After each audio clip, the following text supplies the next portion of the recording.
to the basics of frequency domain analysis. First, we'll see what is the definition of frequency domain analysis. It is defined as the steady state response of a system due to a sinusoidal input.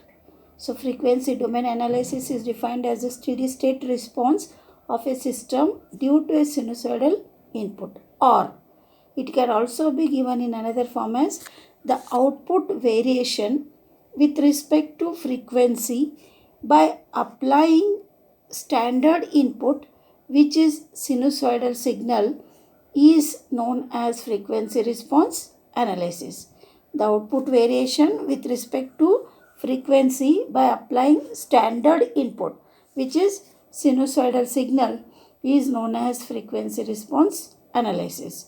So this diagram shows R of t is input, Y of t is output, and this is the system. So the input is shown as sinusoidal signal. The magnitude is represented by this part. Then phase angle starts from 0. Then when we see the output, there is a phase angle difference of phi.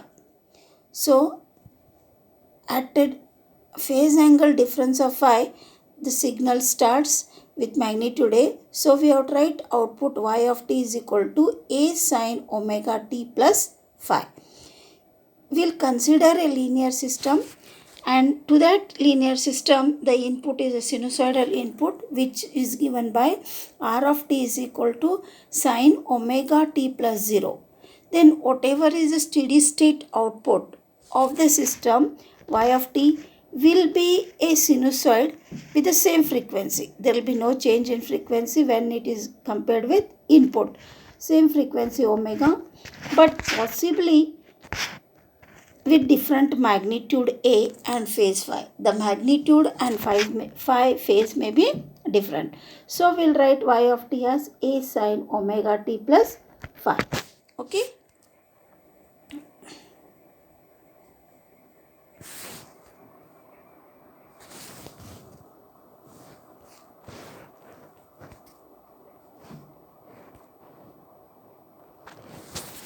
So there is one important point to note. What is that note is, in time response only magnitude is a variable term. So we know that as time changes, the magnitude changes in time response. So time response, magnitude is a variable term. If it is a frequency response, then both magnitude and phase are variable terms. So magnitude and phase are variable terms in frequency response. Now, if the output phase angle phi is positive, which is leading with respect to input, then it is called as leading angle.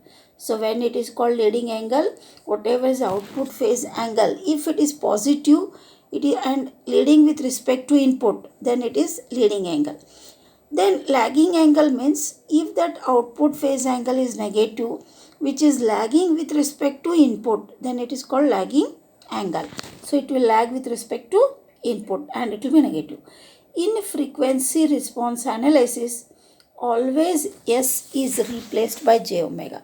So when we want to go for frequency response analysis, whatever is S, it is always replaced by j omega, because frequency is a variable term in frequency response analysis. So omega is going to vary from 0 to infinity.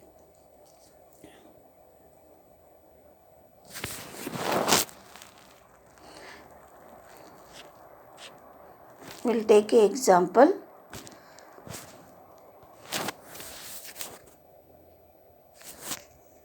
The example. Consider a transfer function t divided by s plus 2, where the input is given by 2 cos 2t plus 15 degrees. Find the steady state output. So solution will be, what is transfer function given? 10 divided by s plus 2.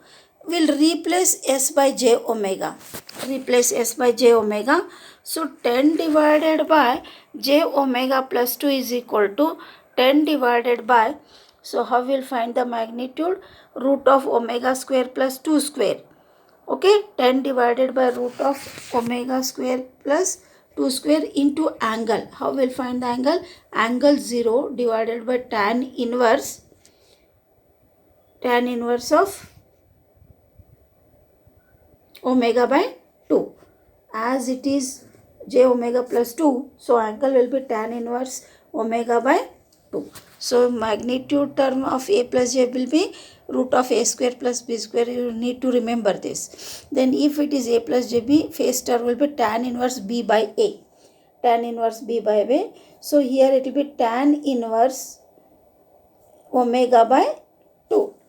Then 10 divided by root of omega square plus 2 square into, as this angle both are taken, so angle 0 divided by angle tan inverse omega by 2 is nothing but angle minus tan inverse omega by 2. So it is 0 minus tan inverse omega by 2. So angle will become minus tan inverse omega by 2. We'll take this as equation 1. Then what is the input given? 2. Here is the input given. 2 cos 2t plus 15 degrees.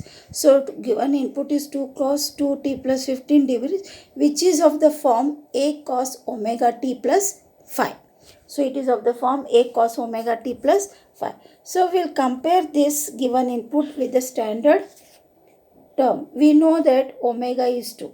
So compare a cos omega t plus 5 with 2 cos 2t plus 15. So omega will be 2, a will be 2, 5 will be 15 degrees.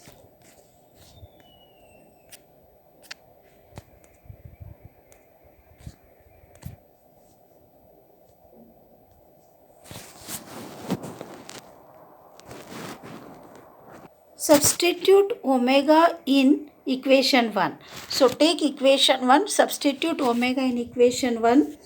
So what it will become? 10 divided by root of 2 square plus 2 square minus tan inverse omega by 2 means 2 by 2. So 10 divided by root of 8 and angle minus 45 degrees. How it is 45 degrees is minus tan inverse 2 by 2 is 1. Tan inverse 1 is 45 degrees. So angle will be minus 45 degrees. So the system can be drawn as input 2 cos 2t plus 15 degrees. System is 10 by root 8 minus 45 degrees. Output is 20 divided root 8 cos 2t minus 30 degrees. Got it? Okay. So from that above figure, we know that input and output of the system are same. Input is cos, output is also cos. So input and output of system are. Whereas magnitude of input is 2, magnitude of output is 20 by root 8. And phase, when you compare, input is phase 15 degrees and output is minus 30 degree for output. So phase are different.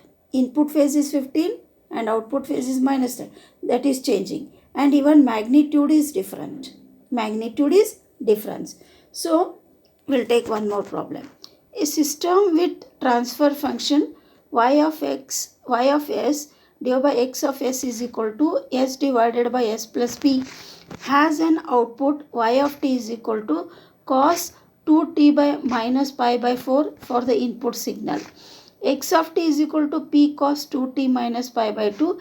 Then the system parameter p is a system with transfer function y of s by x of s is equal to s divided by s plus p has an output y of t is equal to cos 2t minus pi by 3 for the input signal.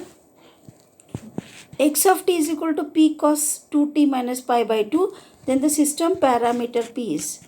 So solution input is p cos 2t minus pi by 2. X of t is input, so p cos 2t minus pi by 2. Output is y of t is equal to cos 2t minus pi by 3. Okay. Then and system is given the transfer function s divided by s plus p.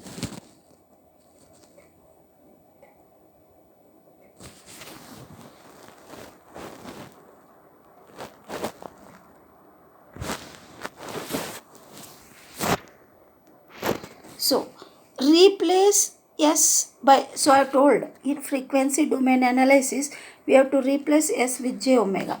So replace S by j omega in the given transfer function. So y of j omega by x of j omega is equal to j omega divided by j omega plus p, which is equal to omega divided by root of omega square plus p square angle tan inverse omega by p in the denominator.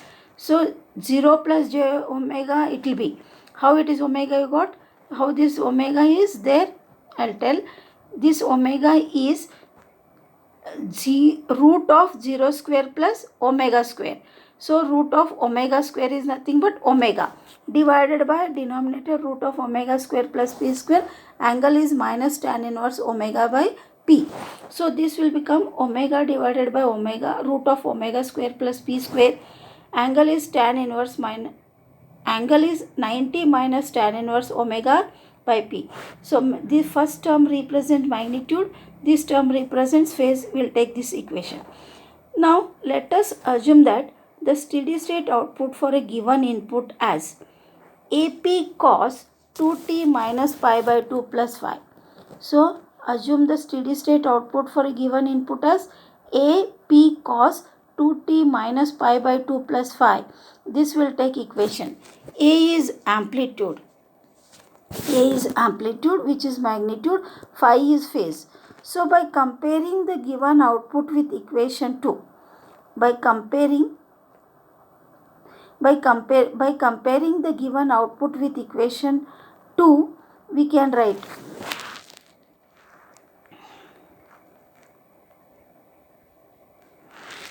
AP is equal to 1. So A will become 1 by P, and minus pi by 2 plus phi is minus pi by 3. Okay, compare this given equation with comparing, you take the output and compare with equation 2. We will get AP is equal to 1. So, and minus pi by 2 plus phi is minus pi by 3. So, A is 1 by P, which is magnitude, and phi is equal to minus pi by 3 plus pi by 2. Minus pi by 3 is minus 60 plus 90 degrees, pi by 2. So, phi is 30 degrees is the phase. So, this will take equation 3.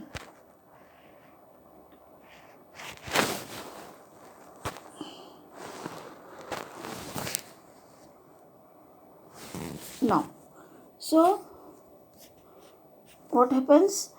By comparing the magnitude terms of equation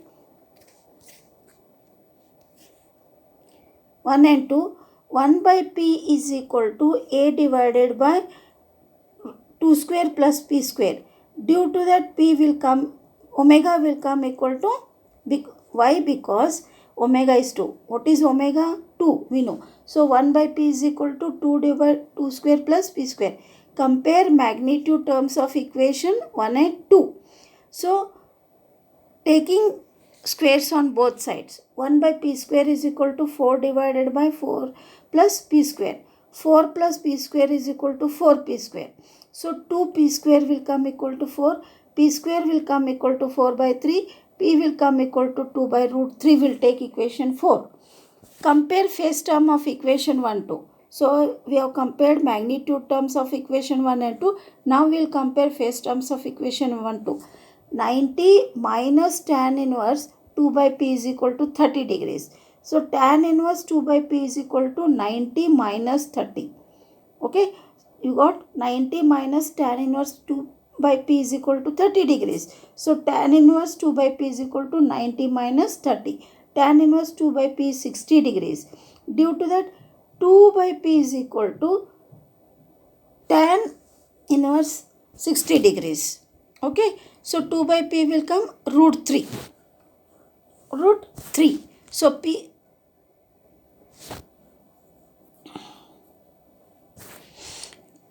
root 3. Due to that, P is equal to 2 by root 3. We will take this equation 5. Now you take equation 4, P is 2 by root 3. You take equation 5, P also is 2 by. We know that from equation 4 and 5, P is equal to 2 by root 3.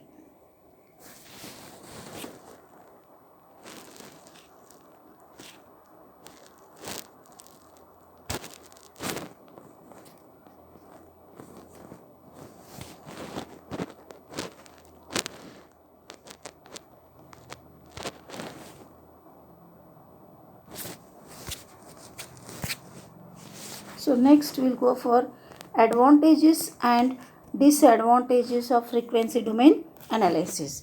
So first advantage we'll see. One, if transfer function is difficult to be obtained by analytical methods, then frequency response of stable open loop system can be obtained experimentally. This is the first advantage. Second, frequency response tests are simple to perform. Third, transfer function can be obtained from frequency response of the system.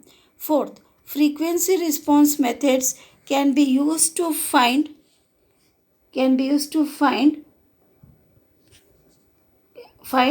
the absolute as well as relative stability of the system. The fifth one is the apparatus required for obtaining frequency response analysis is simple and easy to use. Now we'll go for disadvantage. There are three disadvantages. Obtaining frequency response practically is fairly time consuming. Second disadvantage, these methods are applicable to linear systems. Third, for high time constant, frequency response method is not convenient. So you go through this concept, whatever I have told today. In next lecture, I will continue further, understand the concept. Okay, I'll stop here.